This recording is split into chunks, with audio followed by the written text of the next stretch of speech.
Nah, otomatis 5 ini berarti kan di sini jumlah formasi 10, jumlah pelamar 5. Nah, kalau misalkan jumlah formasi, Sobat calon guru semuanya, tentunya untuk seluruh formasi P3K guru ini berada di Dinas Pendidikan untuk unit penempatan.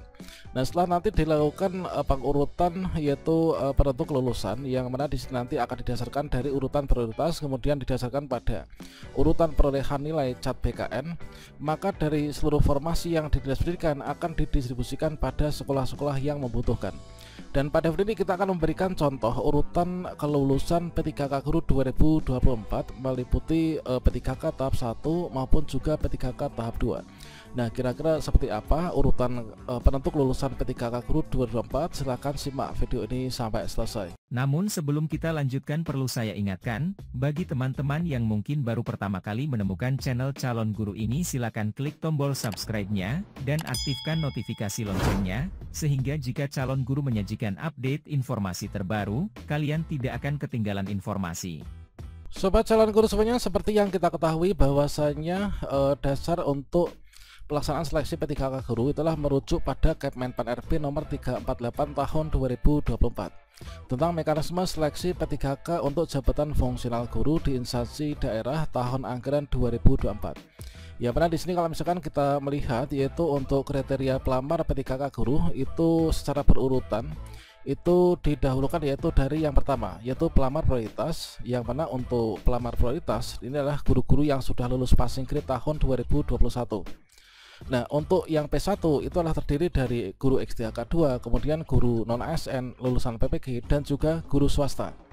Nah, berikutnya setelah dari P1 ini tuntas, dilanjutkan jika masih ada formasi ya, nanti untuk penempatan XDHK 2, jadi guru XDHK 2. Nah, setelah itu nanti adalah penempatan untuk guru non ASN yang terdaftar di database BKN dan aktif mengajar, serta dilanjutkan untuk guru sekolah negeri yang terdaftar aktif di Dapodik ya. Kemudian yang terakhir ini adalah untuk lulusan PPG. Nah, setelah seluruhnya ini melakukan pendaftaran dan juga mengikuti seleksi, maka berikutnya untuk penentuan kelulusan P3K guru itu adalah yang pertama diurutkan dari kriteria dulu, dari kriteria dari P1, kemudian XDHK 2 dan seterusnya. Yang kedua ini adalah berdasarkan dari urutan nilai ya, diambil nilai yang paling tinggi. Jadi berikutnya adalah untuk mekanisme seleksi P3K guru tahun 2024. Jadi dari seluruh kategori pelamar di sini melakukan pendaftaran ya, mulai dari pelamar prioritas, kemudian guru XDHK 2, kemudian guru non ASN baik itu yang terdaftar di database BKN maupun juga yang aktif di Dapodik, kemudian lulusan PPG ini membuat akun dan login SSCASN. Nah, di bagian pendaftaran kita nanti mengupload berkas, dilakukan seleksi administrasi oleh pemerintah daerah. Nah, setelah itu kita ikut seleksi kompetensi materi SJT ya, atau Situational Judgment Test, kecuali untuk yang pelamar prioritas karena nanti menggunakan nilai hasil tahun 2021, mereka ini langsung menunggu pengumuman pascasangga. Nah, selain P1 di sini kita ikut seleksi kompetensi dengan CAT BKN. Berikutnya nanti kita bersama-sama yaitu nyangkruk di sini ya, yaitu di pengumuman pascasangga. Nah, selanjutnya di sini untuk pendaftaran P3K guru ini adalah juga dibagi ke dalam dua tahapan ya. Ya, mana untuk tahapan 1 pendaftaran P3K tahap 1 itu kan tanggal 1 sampai dengan tanggal 20 Oktober. Nah, siapa saja yang mendaftar di tahap 1? Yang mendaftar tahap 1 itu adalah dari teman-teman ini yaitu pelamar prioritas, kemudian guru XDHK 2 dan juga guru yang terdaftar di database BKN. Nah, sementara itu untuk yang teman-teman pendaftar di tahap 2 ini adalah nantinya yang mendaftar itu adalah guru non ASN di sekolah negeri terdaftar di Dapodik yang tidak terdaftar di database BKN dan juga lulusan PPG. Nah, dua kriteria ini mendaftarnya di tahap 2 yaitu tanggal 17 November sampai dengan tanggal 31 Desember 2024. Nah, seluruhnya dari pelamar tahap 1, P3K guru tahap 1 maupun juga P3K guru tahap 2 ini memperebutkan formasi yang jumlahnya sama ya. Nah, di sini kita ambilkan misalkan formasi P3K guru dari salah satu instansi pemerintah daerah.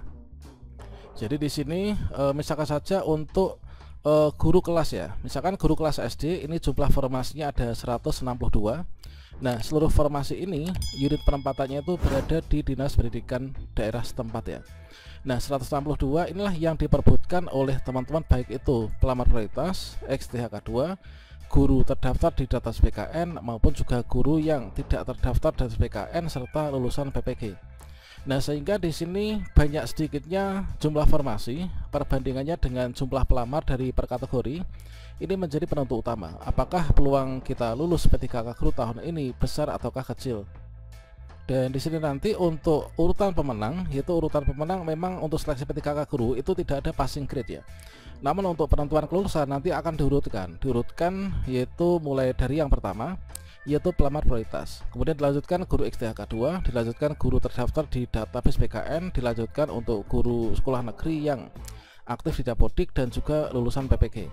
Nah, katakanlah misalkan gini ya, misalkan di sini kita ambil contoh yaitu untuk guru PJOK. Nah, guru PJOK ini kan jumlahnya 10 ya. Jadi nanti kita cek, coba misalkan di sini kita buat simulasi. Untuk guru PJOK ini jumlah formasinya ada 10 ya, ada 10. Nah, selanjutnya di sini untuk pelamar prioritas ini misalkan tidak ada ya. Nah, P1 udah nggak ada. Kemudian XTHK2 ini sudah nggak ada. Kemudian guru terdaftar data PKN ini misalkan ada 2, misalkan ada 2. Berarti kan 10 ini dikurangi 2, ini kan masih ada 8 ya. Nah, ini masih ada 8. Sehingga 8 ini nanti akan diperebutkan oleh teman-teman guru non ASN di Dapodik dan juga lulusan PPG. Nah, katakanlah misalkan di sini guru non ASN data PKN itu misalkan di sini ada 6 ya. Misalkan ada 6. Nah, di sini ada 6. Nah, sehingga di sini 6 ini semua nanti akan lulus ya, akan lulus. Sehingga di sini dari 8 dikurangi 6, maka di sini masih akan ada sisa 2. Nah, masih akan ada sisa 2. Nah, di sini kalau misalkan lulusan PPG ini ada 4 orang, berarti nanti yang lulus itu adalah hanya 2 orang ya, yang nanti akan diambil dari nilai tertinggi. Nah, sedangkan yang 2 ya ini sementara nanti kita belum bisa lulus ya. Namun semoga saja teman-teman yang nggak lulus nanti akan tetap akan diupayakan ya, diusulkan untuk diangkat menjadi P3K paruh waktu ya. Kalau misalkan kita lihat pada Kepmen PNRB itulah seperti itu, yang nggak dapat formasi diangkat menjadi P3K paruh waktu. Nah, mungkin teman-teman ada yang bertanya, kalau misalkan pelamar tahap 1 ini seluruhnya sudah nggak ada, kira-kira seperti apa nanti untuk penentuan kelulusannya.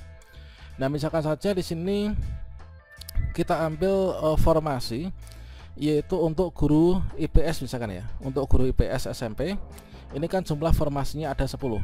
Nah, sini pelamar prioritas yang mendaftar tahap 1, pelamar prioritas ini udah nggak ada. Misalkan di sini udah nggak ada ya, di urutan menang berarti kita nggak dihitung. Guru XTHK2 ini nggak ada. Kemudian guru non ASN data PKN ini sudah nggak ada, sudah tuntas semuanya.